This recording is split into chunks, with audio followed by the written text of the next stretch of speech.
everybody, and welcome back to the Burn Bootcamp podcast. My name is Devan Klein, and I am the founder, and I'm also the visionary, along with my wife, Morgan, who's our CEO of Burn Bootcamp. In case you're new to the podcast, just want to introduce ourselves real quick, but most of you aren't. Most of you tune in every day, because we're releasing every day, to hang out with us, and every Thursday for the Ask Devan Anything episode, where we scrub the internet and we bring all of your questions right here to my desk. You're here in the HQ building on the East Coast. We have one here in Charlotte, and then we have an HQ out in Salt Lake City as well, so East and West Coast here. And guys, just quick update real quick on Burn Bootcamp. I saw in case you're not following the Burn Bootcamp Instagram handle, we today awarded our 41st state. We have 530 total locations in the country. Wow, that's incredible.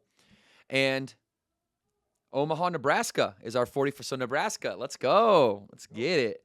And so we're coming to Green Bay, Wisconsin, Orlando, Florida, Mount Pleasant Valley, Ohio, Dallas, Fort Worth, Texas, Omaha, Nebraska, Reno, Nevada, Philadelphia, PA, Houston, Texas, Laguna Beach, California, and Morristown, New Jersey. Let's get it. We're all over the map. Here, check this out. If you can see this on our YouTube, I'll give you a quick little snapshot. Yes, I'm bragging on it. Are you kidding me? Why wouldn't I? We started in a parking lot with $600, and now we have almost 600 locations awarded across the United States. And so thank you all for your support. And this is my way to give back. You have to learn so much going through a business growth like that. Going from 2012 with zero in sales to, this year, hundreds of millions. It's crazy. And I'm humbled and so honored. And listen, and I've been that way. And I feel like because of that, Morgan and I have, and because of just who we are naturally, that we've really just tripled down on the fact that we can do anything. And there's not an ego associated with it. It's confidence. It's confidence because, as these stats grow, right, our confidence has grown with it. It wasn't like that was the first goal, is to have 500. That was like the third goal. The first goal was just to have some gyms in North Charlotte, have 5 in North Charlotte, and our goal is to be Charlotte's fit community of moms. That was literally the first tagline. And then we started franchising in 2015. We did 200 locations in our first 18 months, in the 99th percentile of all franchise growth, basically in history. The article that came out said since 2010, but even going back further, it's like the growth was incredible. As that happened, our confidence started growing with it. And what I want to talk about today is this emotional bucket that we have in our lives, where we either gain confidence or lose confidence over time, because confidence isn't a inherent trait. It's not part of your DNA. Confidence is not part of your DNA. Confidence is a skill. Confidence is an ability. And if it's a skill and you believe it's an ability, then you can grow it. You can do things specifically to grow your confidence. It can get bigger and bigger and bigger and bigger. It could also get smaller and smaller and smaller and smaller. And so I want to give you a quick metaphor, because when I wrote Stop Starting Over in 2017, this was something that was on my mind big time, because what I saw were people around me as we were becoming successful. Look, Morgan and I had no prerequisite, or no preconceived notions, rather, is a better way to put it. We had no preconceived notions on what we could or we couldn't do. Her mom and her stepdad, Larry, had told her whole life she can do anything she sets her mind to. My parents just didn't care. My dad actually did a good job of telling me, you're a badass, D. Like, he called me D-man. He's like, you can do anything, D-man. But he was talking about, on the court. He's like, put the ball in the hole, like that type of thing. It didn't really go into the abstract about life, right? About, hey, you can do anything you set your mind to. Wasn't really an advocate about, if I wasn't going to play sports, wasn't really an advocate about education or anything like that. And so, for me, For me, I was a blank slate, and I had no conditioning either way to say like, hey, I can do great things or I can't do great things. There was no conditioning for me. It was like straight up blank slate. Here we go. And so I started thinking about it. It's like blank slate. Wow, that's incredible, because we're such powerful human beings. Like we have such a great, immense power in our fingertips. And I started thinking about, what's a good metaphor? Like, how can I relay this concept, what I'm trying to get across to people? I've always believed that I shouldn't try to sound smart, that I should try to keep language simple so that language can connect with people, so they can actually move the needle in their life once they hear the language put in simple form. And the best way to put it in simple form is a metaphor. And so the metaphor was the following, and I started thinking about the circus. And you start thinking about, I've always wondered, like, why don't these giant elephants that they're like 2 tons, they're grown elephants, why do they let the circus business, why do they let themselves like get dressed up in these ridiculous garments and like perform these ridiculous acts, and like a big giant elephant who could like stampede a tree is like posing like a cat, right, for the audience, so the audience can go, yay, look at the elephant up on its back legs posing like a cat. It's like, I'm sure that elephant wants to get the hell out of the circus and go back to where it's from and be with his family in the wilderness. And so I started thinking about why. Like, why doesn't the elephant just run away? It can run over a tree. And it's like, oh, well, it's been conditioned that way, because ever since it was a tiny little baby elephant and had no strength and had no concept of elephants or power or had no intelligence, they would tie a rope around his neck and they would bang a stake into the ground. And the elephant, when it's a little baby and doesn't have any power, would just pull and yank and thrash and wrestle and try to pull the stake out of the ground, until one day it just gave up. You try 1,000 times to do the same, to break free from the chain over and over and over and over and over and over. At what point do you just give up? At what point was that elephant just conditioned? I'm not powerful. I'm not powerful enough. I don't have what it takes. I feel myself wanting to pull away from this stake. I feel myself wanting to pull away and break free from these chains because I have this intrinsic desire that I can't yet understand. But every time I've tried for 1,000 straight times, the same thing happens. My neck hurts. I don't go anywhere. And I'm in the same position that I was in beforehand. This is how the circus business keeps one of the world's most intelligent animals, especially in most intelligent mammals. This is how it keeps them at bay and stops them from pursuing the intrinsic desire to do what elephants do and romp the forest and bathe in water with their family and share food and meals and share shelter and survive together in the wild with their family. That's the goal of the elephant. That's the dream. But at the end of the day, this elephant is 2 tons with somebody riding on its back in a circus, living in a cage,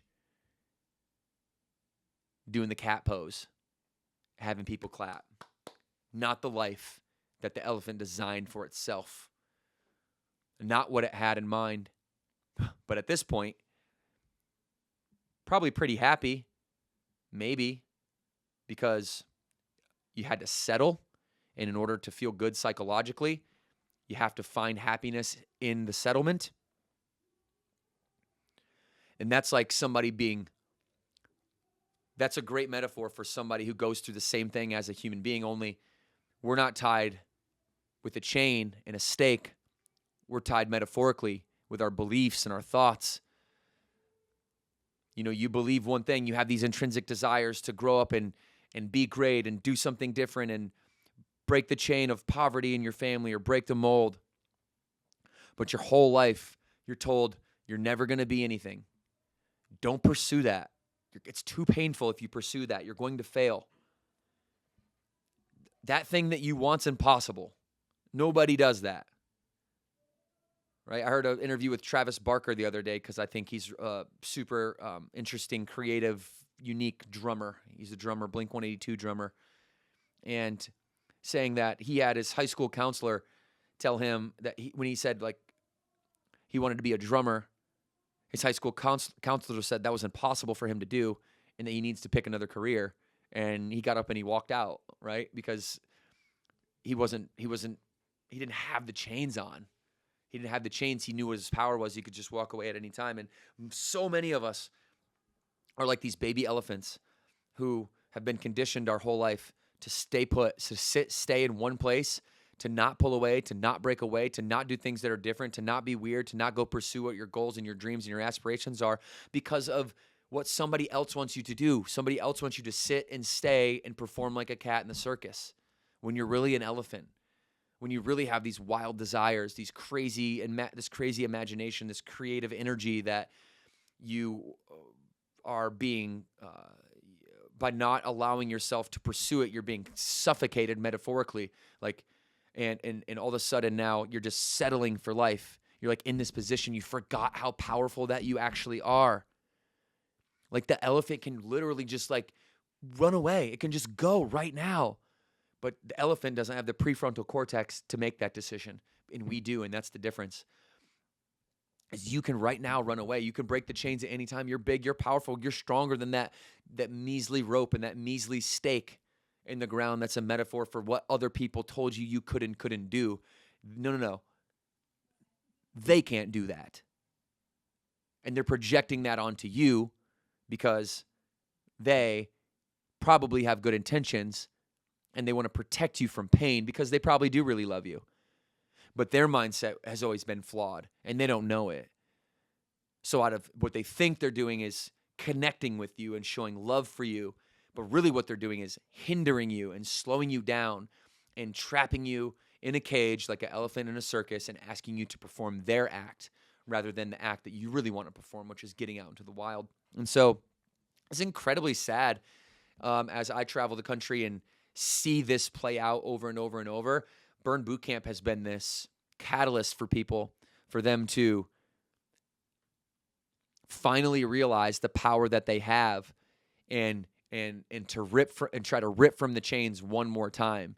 And they come into the environment in Burn where you have these really challenging workouts that are not just building your muscle, but they're building your character. More importantly, building your character. It's not about what you're looking like or how in shape you're becoming, but it's about what psychology you're getting and how each individual set and rep in the gym is a metaphor for doing the hard things outside of the gym. We always say, when you push yourself outside of here, you can do hard things, right? And then when you nourish your body, and not only your body, but your mind and the things that you consume, not just the food you consume, but the information that you consume and the thoughts that you believe and the movies that you watch and the people that you talk to and the gossip you do or don't engage with. This is all nourishment, right? Nourishment for your mind, nourishment for your body.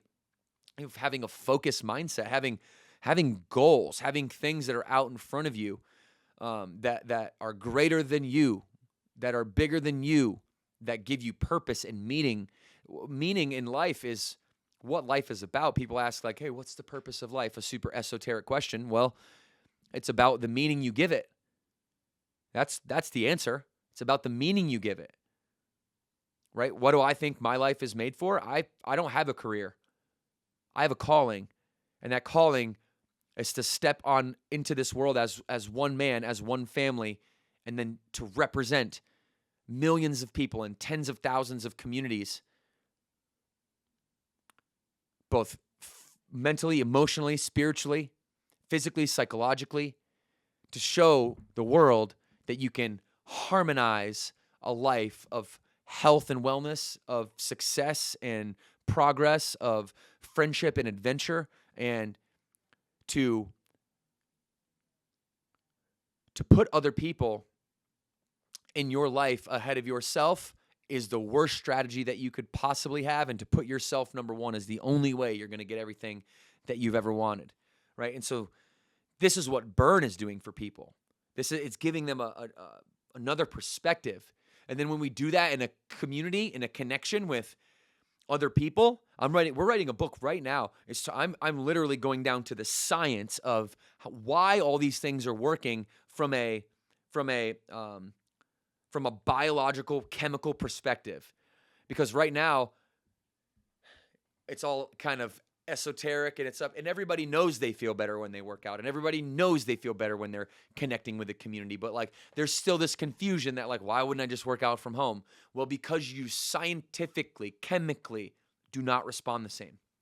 It's much different. You release a chemical called oxytocin when you're working. That's the love chemical. You release oxytocin when you're working out in a group. You do not release it when you're working out solo. That's just one mere example. But my point is that finding yourself a philosophy like the one I'm explaining, where you're challenging yourself every single day, where you're nourishing your mind and your body, where you're setting and hitting goals, where you're doing it with people you love and you're doing it with people who love you, that is an environment that makes it much easier to break those chains that you've been conditioned on, because you're not a baby elephant anymore. You're not a baby elephant. If you used to try to pull away from your parents, you used to try to pull away from their ideologies about who you are and what you need to be, about what you can and can't do, about what schools you need to go to versus what schools you need to stay away from, versus what people you need to hang out with versus what people you need to stay away from.